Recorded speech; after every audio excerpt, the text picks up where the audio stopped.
Hello friends, ഇംബ്രോയുടെ ഫാമിലിയിലേക്ക് എല്ലാവർക്കും സ്വാഗതം. അപ്പോൾ ഞാൻ കഴിഞ്ഞ വീഡിയോയിൽ പറഞ്ഞായിരുന്നു ഒരു ഹോമിയോ ക്ലിനിക്കിലാണ് ഞാൻ പോയത്.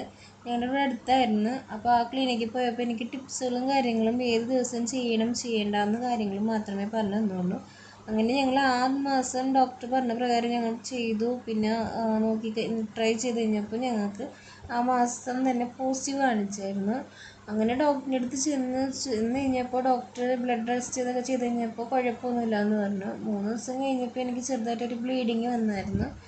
അപ്പോൾ ബ്ലീഡിങ് വന്നു കഴിഞ്ഞപ്പോൾ ഡോക്ടറിനെ കാണിച്ചിരുന്നത് ഡോക്ടർ സ്കാൻ ചെയ്യാൻ പറഞ്ഞായിരുന്നു. സ്കാൻ ചെയ്ത് കഴിഞ്ഞപ്പോഴാണ് ഡോക്ടറിന് നിനക്ക് 6 ആഴ്ച ആയിട്ടുണ്ട്, പക്ഷേ 5 ആഴ്ചത്തെ വളർച്ചയേ ഉള്ളൂ എന്ന് പറഞ്ഞു. അത് കഴിഞ്ഞ് പിന്നെ സാറില്ല, നമുക്ക് ഒരു 10 ദിവസം കഴിഞ്ഞ് ഇനി ഒന്നും കൂടി ടെസ്റ്റ് ചെയ്യാമെന്ന് പറഞ്ഞു. അങ്ങനെ 10 ദിവസം കഴിഞ്ഞ് ടെസ്റ്റ് ചെയ്ത് കഴിഞ്ഞപ്പോൾ ഇങ്ങനെ സ്കാൻ ചെയ്ത് നോക്കിയപ്പോഴും ഇതേ റിപ്പോർട്ട് തന്നെയാണ് ഉള്ളത്. അപ്പോൾ ഡോക്ടർ നമുക്കിത് അബോർഷൻ ചെയ്ത് കളയണതായിരിക്കും നല്ലത്, വെച്ചുകൊണ്ടിരിക്കണ്ട എന്ന് പറഞ്ഞു. അപ്പോൾ അങ്ങനെ ഒരു ഡേറ്റ് തന്നു, ഞങ്ങളത് അബോർഷൻ ചെയ്ത് കളഞ്ഞായിരുന്നു.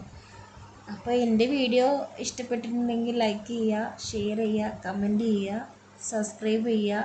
ഓൾ ബട്ടൺ നിൽക്കെങ്കിൽ ഇനി ഞാൻ ഇടുന്ന വീഡിയോസുകളൊക്കെ നമുക്ക് കാണാൻ കഴിയും. അപ്പോൾ പിന്നെ ഞങ്ങൾ ഇങ്ങനെ യൂട്യൂബ് സെർച്ച് നോക്കിയപ്പോൾ സബേൻ ഹോസ്പിറ്റലിനെ കുറിച്ച് അറിഞ്ഞായിരുന്നു. അങ്ങനെ സബേൻ ഹോസ്പിറ്റലിൽ പോയി.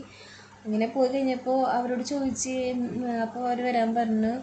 അങ്ങനെ ഞാനും ചേട്ടനും കൂടി പോയി. പിന്നെ വേറൊരു ഡോക്ടറിനെ കണ്ടത്. ആ ഡോക്ടർ നമുക്ക് ചെയ്യാനുള്ള ടെസ്റ്റുകളെ കുറിച്ചൊക്കെ എഴുതി തന്ന്. അങ്ങനെ ഞങ്ങൾ ടെസ്റ്റുകൾ ചെയ്തു. അപ്പോൾ അന്ന് സാറിനെ കാണാമെന്നാണ് പറഞ്ഞത്, പക്ഷെ അന്ന് കാണാൻ പറ്റിയില്ല. നമ്മൾ ബുക്ക് ചെയ്യണമെന്ന് പറഞ്ഞു. അങ്ങനെ ബുക്ക് ചെയ്ത് എന്നിട്ട് അവർ വിളിക്കും, അപ്പോൾ വന്നാൽ മതി എന്ന് പറഞ്ഞു. അങ്ങനെ അവർ വിളിച്ച് കഴിഞ്ഞപ്പോൾ ഞങ്ങൾ ഉച്ചയ്ക്ക് വരാൻ പറഞ്ഞ് ഞങ്ങൾ വന്ന്. പക്ഷേ അന്നൊന്നും ഡോക്ടറിനെ കാണാൻ പറ്റില്ല. അന്ന് നമ്മളവിടെ നിൽക്കേണ്ടി വന്ന്. പിറ്റേ ദിവസം രാവിലെയാണ് ഞങ്ങൾ സാറിനെ കണ്ടത്. അങ്ങനെ സാറിനെ കണ്ട് എന്നോട് പറഞ്ഞു, പെണ്ണുങ്ങൾക്കാണ് വന്ധ്യത കൂടുതൽ ആണുങ്ങളെക്കാളും. അപ്പോൾ അതുകൊണ്ട് നമുക്ക് ലാപ്രോസ്കോപ്പി ചെയ്ത് നോക്കാം, എന്തെങ്കിലും ബ്ലോക്കോ അല്ലെങ്കിൽ ഇങ്ങനെ സിസ്റ്റുകളൊക്കെ ഉണ്ടെങ്കിൽ കളയാമെന്ന് പറഞ്ഞു. അപ്പം ഞാൻ പറഞ്ഞു, ഡോക്ടർ നമുക്ക് ആദ്യം നാച്ചുറലായിട്ടൊന്ന് നോക്കാം, പറ്റിയില്ലെങ്കിൽ നമുക്ക് ലാപ്രോസ്കോപ്പി ചെയ്യാമെന്ന് പറഞ്ഞു. അങ്ങനെ ഡോക്ടർ ഞങ്ങൾക്ക് 3 മാസത്തേക്കുള്ള മരുന്ന് എഴുതി തന്നു. കാരണം എപ്പോഴും കാണാൻ പറ്റില്ലല്ലോ ഡോക്ടറെ. അതുകൊണ്ട് 3 മാസത്തേക്കുള്ള മരുന്ന് തന്നായിരുന്നു. എന്നിട്ട് ആയില്ലെങ്കിൽ ഇങ്ങോട്ട് ഡോക്ടറിൻ്റെ അടുത്ത് പോരുന്നെന്ന് പറഞ്ഞായിരുന്നു.